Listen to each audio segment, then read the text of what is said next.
Olá, tudo bem? Passando por aqui para compartilhar com vocês uma reflexão da palavra com um tema que é bem importante. Eu quero falar sobre o distanciamento de Deus, o perigo do distanciamento de Deus. As pessoas estão muito distantes de Deus. E eu escrevi algumas coisas que eu quero compartilhar com vocês. Claro, tudo eu tirei da Bíblia, algumas reportagens que eu usei, mas o foco é única e exclusivamente a Bíblia, a palavra de Deus. Bom, quero fazer uma pequena introdução aqui. Eu li em alguns veículos de comunicação uma matéria que fala o seguinte: no Globo.com, que é um veículo de comunicação que atua pela internet, digital, ele diz assim: uma pesquisa feita no shopping Brent Cross, em Londres, na Inglaterra, e divulgada pelo jornal Daily Mirror, mostra que as crianças não se preocupam com o Natal e não conhecem o significado da data. 1.000 jovens foram entrevistados e 20% deles acham que Jesus Cristo é um jogador do Chelsea. Chelsea é um time de futebol muito famoso na Inglaterra. Mais da metade acredita que o dia 25 de dezembro seja a data de aniversário do Papai Noel, razão pela qual ganham presentes dos familiares. Essa é uma matéria que depois, se você quiser procurar, vai lá no Google, está no Globo.com. O texto da matéria é: crianças inglesas acham que Jesus Cristo é jogador do Chelsea. É isso mesmo. Olha que absurdo. Bom, outro veículo de comunicação chama-se Guiame.com.br. Diz assim: crianças de Londres acreditam que Jesus Cristo é um jogador do Chelsea. Uma pesquisa realizada no início de dezembro no shopping Brent Cross, eles estão falando aqui da mesma pesquisa, são veículos de comunicação diferentes, em Londres, mostrou que 20% das crianças entrevistadas acreditam que Jesus Cristo é um jogador do time do Chelsea. A pergunta quem é Jesus Cristo apresentava 5 alternativas. A primeira, um jogador do Chelsea. A segunda, filho de Deus. A terceira, um apresentador de TV. A quarta, um concorrente do X Factor, um programa lá de entretenimento.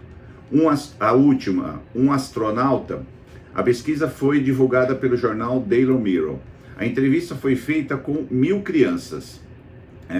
Dentre elas, olha só que absurdo, 200 escolheram a alternativa que afirma que Jesus Cristo é um jogador do Chelsea. Todas elas tinham entre 7 e 10 anos. Além disso, grande parte demonstrou desconhecimento sobre religião, uma realidade que vem ganhando força no país. Existe a possibilidade de que as crianças tenham se confundido com Jesus Navas, jogador do Manchester City, fala aqui a matéria. De qualquer forma, o resultado preocupou a Inglaterra. Isso porque 52% das crianças acreditam que o Natal marca o aniversário do Papai Noel. 25% acham que o Super-Homem é um personagem bíblico e 25% pensam que os Reis Magos encontraram Jesus com a ajuda do Google Maps. Olha isso. Kate Tucker, assessora de imprensa do shopping Brent Cross, falou sobre a pesquisa realizada. Com as crianças aguardando a temporada de festas, gostaríamos de assegurar que elas entendessem o verdadeiro sentido da comemoração, comentou. Por ironia, a própria empresa se beneficia com a ideia de que o Natal esteja virando uma data cada vez mais comercial. Essa pesquisa ela foi realizada na Inglaterra, gente. A Inglaterra é um país considerado extremamente cristão. Nós não estamos falando aqui da Rússia, da China, de países muçulmanos, onde o cristianismo é restrito, é proibido. Não, nós estamos falando da Inglaterra. E nós vemos que isso é muito preocupante. Por quê? Mostra o distanciamento das pessoas e Deus.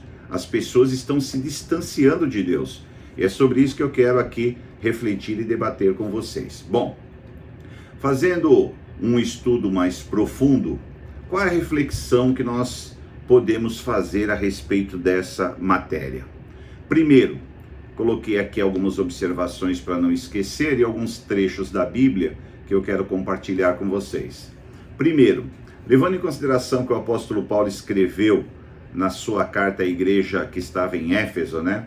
Ele escreve lá em Efésios 6:12, ele fala assim, pois nós não estamos lutando contra seres humanos, mas contra as forças espirituais do mal que vivem nas alturas, isto é, os governos, as autoridades, os poderes que dominam completamente este mundo de escuridão.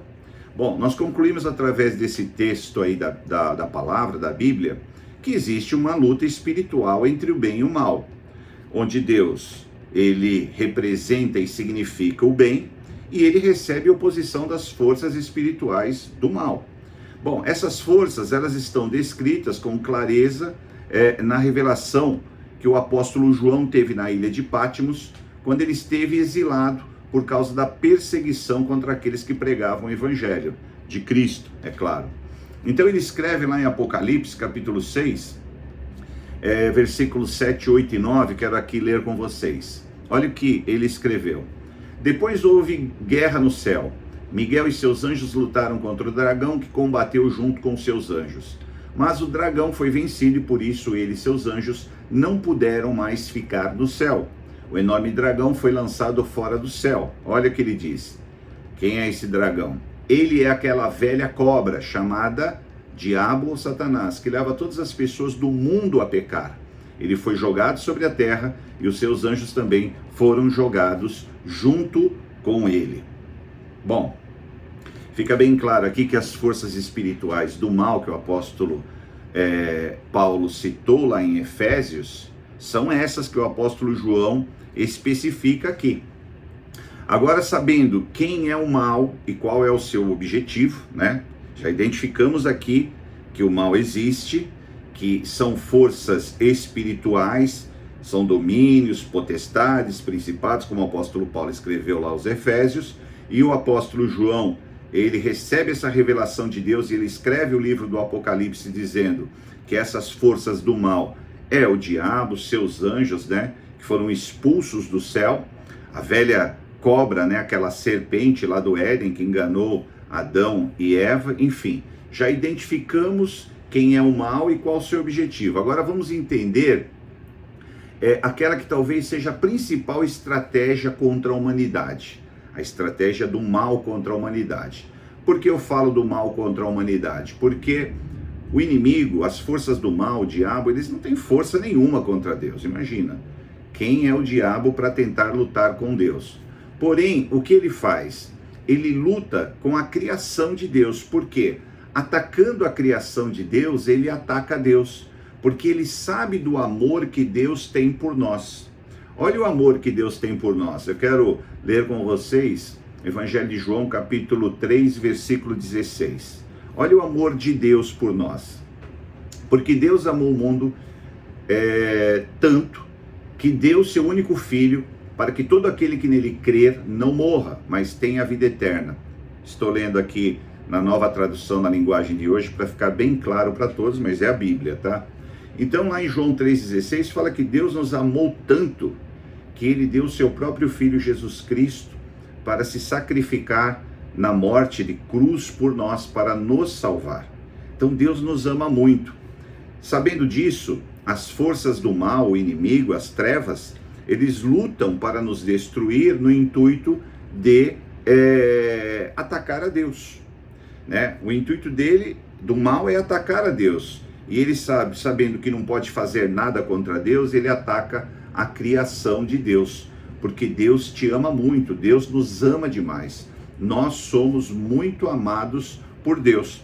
E essa estratégia, né, voltando a essa estratégia do diabo, falando sobre ela, e lembrando também da pesquisa, que foi a origem dessa reflexão na palavra, lá na Inglaterra, né? O que nós podemos concluir? O mal tem como estratégia nos afastar de Deus, para que ao longo do tempo, as pessoas afastadas de Deus não passem para as próximas gerações que Jesus Cristo é o nosso Senhor e Salvador. Você está entendendo isso? Tem uma lógica maligna nisso, porque sendo o Senhor Jesus o único caminho para a salvação da humanidade, se as futuras gerações não conhecerem a Cristo, eles vão perecer em meio às trevas e serão destruídos pelo mal. No seu ataque a Deus, o mal ele deseja destruir toda a humanidade, arrastando o máximo possível de pessoas para o seu destino, que está descrito lá em Apocalipse. Quer ver? Se você pegar Apocalipse, no capítulo 20, versículo 10, vou ler aqui para vocês. Aí o diabo, que os havia enganado, foi jogado no lago de fogo e enxofre, onde o monstro e o falso profeta já haviam sido lançados. E lá eles serão atormentados para todo sempre, de dia e de noite. Apocalipse capítulo 20, versículo 10. Apocalipse capítulo 21, versículo 8. Mas os covardes, os traidores, os que cometem pecados nojentos, os assassinos, os imorais, os que praticam a feitiçaria, os que adoram ídolos e todos os mentirosos, o lugar dessas pessoas é o lago onde queima o fogo e o enxofre, onde é a segunda morte. Está escrito em Apocalipse capítulo 21, versículo 8. Bom, o que acontece? O diabo, sabendo que está condenado a esse destino, ele tenta levar o maior número de pessoas possíveis com ele. E ele faz isso com estratégias que são bem sutis, porém são perigosíssimas, são muito eficazes e têm levado as pessoas a se afastar de Deus e trilhar esse caminho de destruição. Eu quero conversar com você sobre algumas dessas práticas, né, que nos afastam de Deus. Estratégias do inimigo que são sutis, mas eficazes em nos afastar de Deus. Vamos lá. Eu coloquei alguns pontos aqui que eu quero compartilhar com vocês. Tudo aquilo que toma o lugar das coisas que nos aproxima de Deus podem ser estratégias do mal para nos afastar de Deus, ok? Se alguma coisa toma o lugar de algo que me aproxima de Deus, é evidente que ela está me afastando de Deus. Por exemplo, quando alguma coisa toma o lugar da leitura constante da Bíblia, quando alguma coisa toma o lugar das nossas orações, quando alguma coisa toma o lugar naquele momento de estar na igreja, de ir para a igreja, se alguma coisa toma o lugar do nosso jejum, nos impedindo de jejuar, enfim, tudo aquilo que toma o lugar das coisas que nos aproxima de Deus pode ser uma estratégia do mal para nos destruir. Deixa eu falar um pouquinho sobre a internet. A internet hoje é uma grande ferramenta para coisas boas. Eu não quero aqui demonizar a internet porque ela é excelente para muita coisa. Mas também é uma grande arma do mal para nos afastar de Deus. Por quê? Olha só, por exemplo, dá uma olhada nos ajustes do seu celular. Tem lá nos seus ajustes o tempo de uso de aplicativos. Você, como eu já fiz essa experiência, você vai se espantar, vai se assustar com o tempo que você entrega em aplicativos de entretenimento, bate-papo e redes sociais.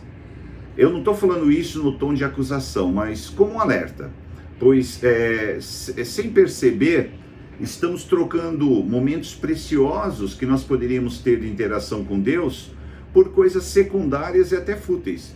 Voltando para as crianças lá da pesquisa, com certeza seus pais e elas trocaram muito tempo de interação com Deus por entretenimento, bate-papo, rede sociais, internet, que é o que mais acontece hoje. Uma outra coisa que também é uma grande estratégia do inimigo, né, que parece ser sutil, parece ser justo, mas é uma estratégia do mal para nos afastar de Deus, é que o Estado proíbe nas escolas que se fale de Deus, né? O que o Estado fala? Olha, o Estado é laico, ele não tem religião, então nas escolas públicas não se pode falar de religião. É sutil, é justo, até parece. Mas essas medidas, elas contribuem muito para que as pessoas não conheçam a Deus, não conheçam a Jesus Cristo, não conheçam a sua obra, se afastem dele e acabem tendo um destino como nós estamos vendo aí, o destino da nossa sociedade, que é tão triste. Bom, essa estratégia do mal de afastar as pessoas de Deus, ela é bem antiga, ela não é de agora, ela só mudou um pouco a roupagem.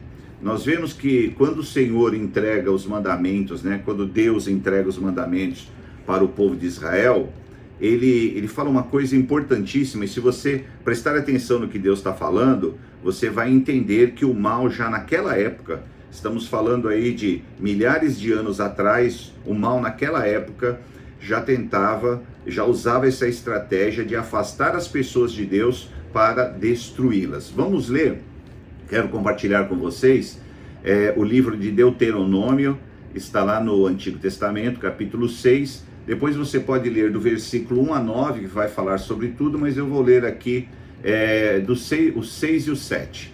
Diz assim: ouça, ó Israel, o Senhor, o nosso Deus, é o único Senhor. Olha só, isso é Deus falando para o povo. Ouça, ó Israel, o Senhor, o nosso Deus, é o único Senhor, não tem outro. E ele diz assim: ame o Senhor, o seu Deus, de todo o seu coração, de toda a sua alma e de todas as suas forças. Que todas essas palavras que hoje lhe ordeno estejam em seu coração. Agora preste atenção no versículo 7. Ensine-as com persistência, a seus filhos. Converse sobre elas quando estiver sentado na mesa, sentado em casa, quando estiver andando pelo caminho, quando se deitar e quando se levantar. Deus fala assim: ensine com persistência os seus filhos. Fale sobre essa palavra quando você estiver dentro de casa, fora de casa, né, andando pelo caminho, quando você for deitar, se levantar. Deus, ele é muito claro, ele estava alertando sobre essa estratégia do mal de afastar as pessoas de Deus através do desconhecimento. É certo que quando deixamos de buscar o conhecimento e as coisas do Senhor, nós ficamos vazios. E vazios e sem conteúdo, o que nós podemos transmitir para os nossos filhos? Nada. O que nós vamos falar para os nossos parentes e amigos? Não temos nada para passar, porque não nos enchemos das coisas de Deus. Então, subsequentemente, eles também acabam não passando nada para os descendentes deles. E até que chega uma época que ninguém mais conhece a Cristo. E aí nós vemos o triste resultado dessa pesquisa que eu acabei de falar, que foi a origem aqui dessa reflexão, falando que, mostrando crianças de 7 a 10 anos, falando que Jesus Cristo é um jogador de futebol. É um absurdo, isso é um absurdo, mas é uma estratégia do inimigo que tem dado certo ao longo da história da humanidade. Por isso, sem ser muito... não quero avançar muito aqui, eu queria falar mais coisas, mas não dá tempo, eu quero ser mais breve. Eu quero fazer aqui algumas recomendações. Como nós enfrentamos essa ação do mal? Como é que nós enfrentamos? O apóstolo Paulo disse assim: olha, vocês não vão lutar contra homens, contra a carne, nem contra o sangue, mas vão lutar contra obras espirituais, principados, potestades. Então, como é que nós lutamos espiritualmente contra esta ação do mal de nos afastar de Deus, querendo colocar outras coisas no lugar das coisas de Deus na nossa vida? Bom, em primeiro lugar, estabeleça um tempo diário de leitura da Bíblia e de oração. Olha, você pode orar de joelhos, de pé, com os olhos abertos, com os olhos fechados, dirigindo seu carro, trabalhando. Enfim, a oração é uma conversa entre você e Deus. E ela pode ser feita a qualquer hora e a qualquer momento. Você entrou no seu carro, você está lá sozinho. Senhor, eu quero te agradecer pelo meu dia, quero agradecer pela minha família. Olha, Senhor, eu estou indo para o meu trabalho, abençoa a minha ida, abençoa a minha volta. Senhor, eu tenho uma reunião, abençoa a minha reunião, me ensina a falar. Senhor, eu vou até um cliente, abençoe para que eu tenha êxito nessa conversa com o cliente. Enfim, você tem aí inúmeras formas de orar.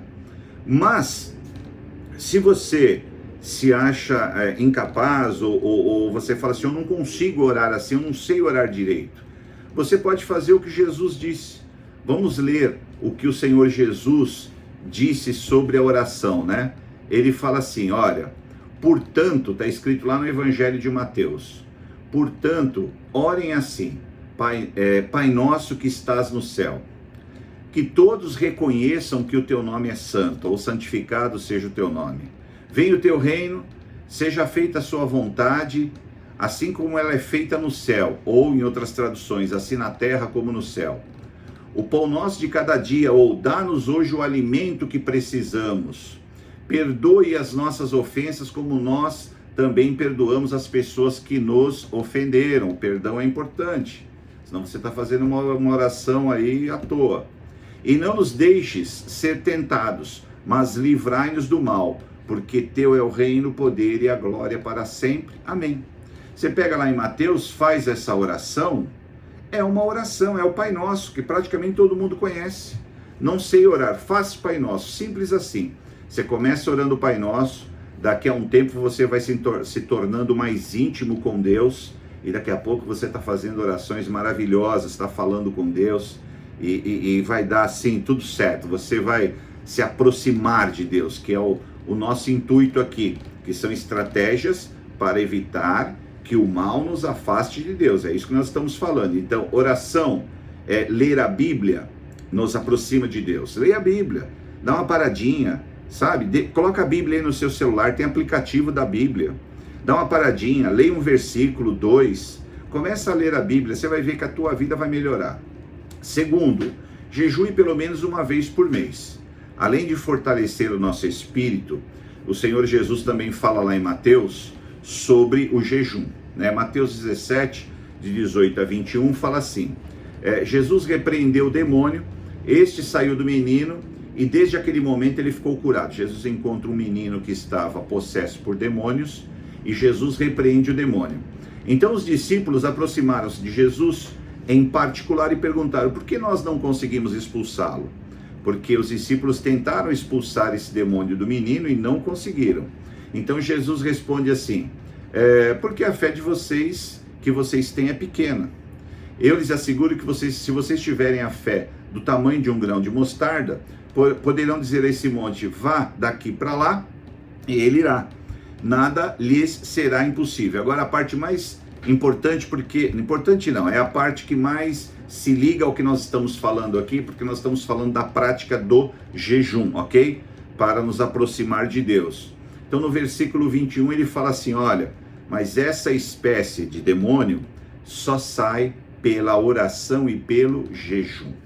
Então, tem algumas coisas que você vai enfrentar na tua vida que você vai orar e Deus vai te dar vitória. Só que tem outras que você vai precisar jejuar, sim. Jejue. Jejue o café da manhã, jejue a janta, jejue algo que você goste muito. Eu vou jejuar doces, eu vou jejuar. É o teu propósito com Deus. Ninguém é fiscal de jejum. Você determina para Deus o que você vai jejuar, o prazo, o tempo, faça esse jejum, porque você vai ser abençoado. É importante fazer o jejum, tá? E em terceiro lugar, fale de Jesus com alguém, ou procure sempre nas suas conversas criar um paralelo do assunto que você está falando com a Bíblia. Com certeza o Espírito Santo vai te capacitar, e ele vai fazer grandes coisas através de você. Nós falamos tanta coisa durante o dia e não falamos nada de Jesus. Sabe, procure falar um pouco de Jesus. Quando alguém falar alguma coisa para você, traça um paralelo na Bíblia, sabe? Se alguém chegar para você e falar, olha, hoje eu tive um dia difícil, tive muitos problemas, você fale de Jesus para ele, fala, olha, Jesus disse mesmo que nesse mundo nós teríamos aflições, mas que se nós tivéssemos um ânimo bom ânimo, nós iríamos vencer o mundo. Mas para saber isso, você precisa fazer lá o primeiro tópico, precisa aplicar o primeiro tópico na tua vida, que é ler a Bíblia, né? Se não ler a Bíblia, como é que você vai se encher da palavra de Deus? Mas fale, sabe? Fale de Jesus, fale para os teus filhos, fale para os teus parentes, fale para os teus amigos, enfim, fale sobre Jesus. E em quarto, aí eu quero aqui, Lucas 12, 11, 12, eu separei um versículo que diz assim, quando vocês forem levados às sinagogas, e o próprio Jesus falou isso, e diante dos governantes, das autoridades, não se preocupem com a forma pela qual se defenderão ou com o que dirão. Aí versículo 12, olha que tremendo. Pois naquela hora o Espírito Santo lhes ensinará o que devem fazer. O Espírito Santo vai te ensinar. Quando alguém estiver conversando com você, não é ser chato, mas fale alguma coisa. Fale sobre Jesus. Você vai ver que o Espírito Santo vai colocar palavras na tua boca e vai realizar grandes obras através da tua vida. E por último, e não menos importante, em quarto lugar, vá à igreja. Mas vá a uma igreja cristã, evangélica, apostólica e que pregue a Bíblia. Porque hoje tem muita coisa ruim por aí e não dá para ser politicamente correto dizer que qualquer igreja vai transmitir uma palavra de Deus para você, porque existem muitos lobos em pele de ovelha. Infelizmente é verdade, mas isso já existia desde a época de Cristo. Jesus fala isso, os discípulos falavam isso, os apóstolos falaram isso, enfim. Procure uma igreja séria. Olhe, se prega a Bíblia, ok, e vá. Sabe por quê? Ir à igreja é uma coisa tão importante. Eu quero citar um versículo que Jesus disse para Pedro e para os discípulos, está lá em Mateus 16, 18. Olha o que Jesus falou. Ele fala assim: também eu te digo que tu és Pedro, vírgula. Aí ele vai falar sobre a importância da igreja. E sobre essa pedra edificarei a minha igreja, e as portas do inferno não prevalecerão contra ela.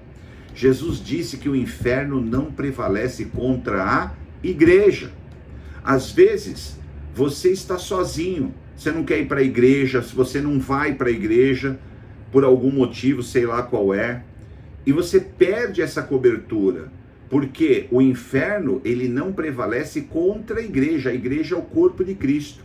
Então procure uma igreja séria, cristã, evangélica e apostólica. Cristã, porque vem de Cristo.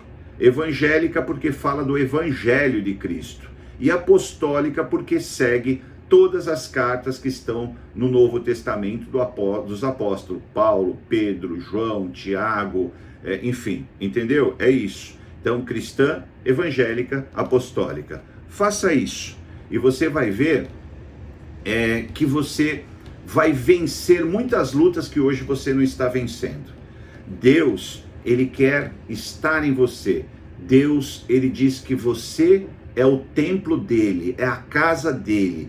O Espírito Santo de Deus quer morar em você, quer habitar em você, quer andar com você. Mas para isso acontecer, você precisa se aproximar mais de Deus, ok? Bom, essa é a minha reflexão sobre esse tema, sobre o afastamento da humanidade, né, de Deus. Eu espero que essas palavras sejam usadas pelo Espírito Santo para aproximar, para tornar você mais íntimo de Deus. E quero desejar aqui que a graça, a paz, a misericórdia, o amor de Deus te alcance através de Jesus Cristo. Que o Espírito Santo esteja em seu coração todos os dias, tornando você uma pessoa cada vez mais íntima de Deus. Muito obrigado por ficar comigo até aqui. Espero que essa palavra alcance o teu coração. Deus te abençoe.